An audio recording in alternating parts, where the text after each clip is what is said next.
Take a look at this digital character walking through a server room.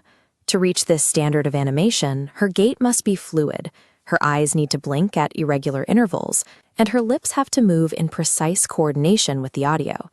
Beneath that surface, however, is a different reality. The figure is actually a dense wireframe mesh, controlled by a network of hundreds of individual nodes that must all move in sync. To prevent the model from collapsing or looking stiff, the system performs millions of calculations every second. It is constantly updating vectors for the torso and legs to maintain balance and realistic weight distribution for every step she takes. Replicating the nuance of human movement requires solving for variables like gravity, friction, and inertia across thousands of polygons. In computer science, this remains one of the most resource-heavy tasks to execute.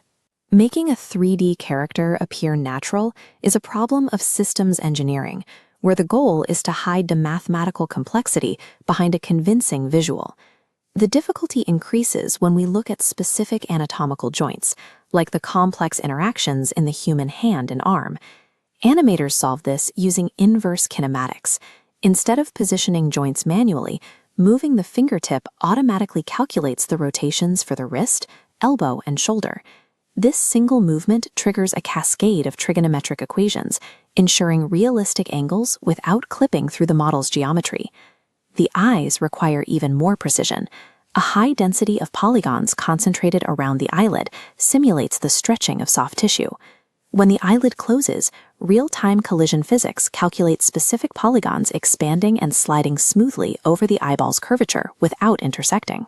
These physical rules must be calculated for every frame, requiring a massive amount of data to be processed before the final image is ever produced.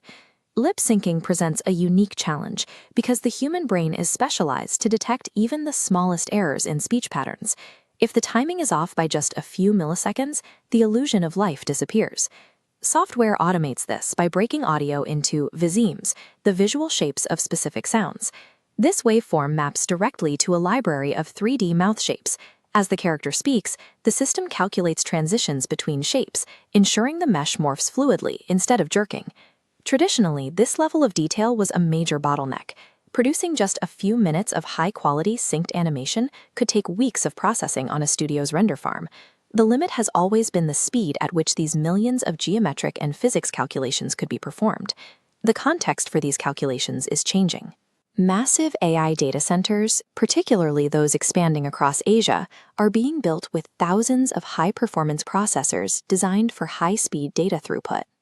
Unlike the render farms of the past, these facilities are built to handle generative workloads, allowing them to process vast amounts of information in parallel. When this type of computational power is applied to 3D animation, the mathematical cost of movement and lip syncing begins to drop towards zero. This chart compares the two methods. While traditional rendering processes frames in a slow, linear sequence, AI-driven compute can generate these complex movements almost instantly by predicting the necessary mesh deformations. High-end animation is moving from slow manual assembly to rapid real-time generation. The complex systems of inverse kinematics and viseme mapping can now be handled as background tasks by the same AI models that drive modern chatbots. This means a character can be prompted to speak and move in real time, with the data center handling the math of muscles, joints, and lips as audio is generated. Humans are biologically wired to respond to facial cues, eye contact, and micro-expressions. By placing a 3D avatar in front of a large language model, developers can convey non-verbal information that a text box cannot provide. This creates a direct connection between the processing power of a data center and the physical cues we use to communicate, such as a subtle tilt of the head or a shift in gaze. These digital characters are becoming a functional bridge, a way to turn raw computational data into a format that humans are naturally designed to understand.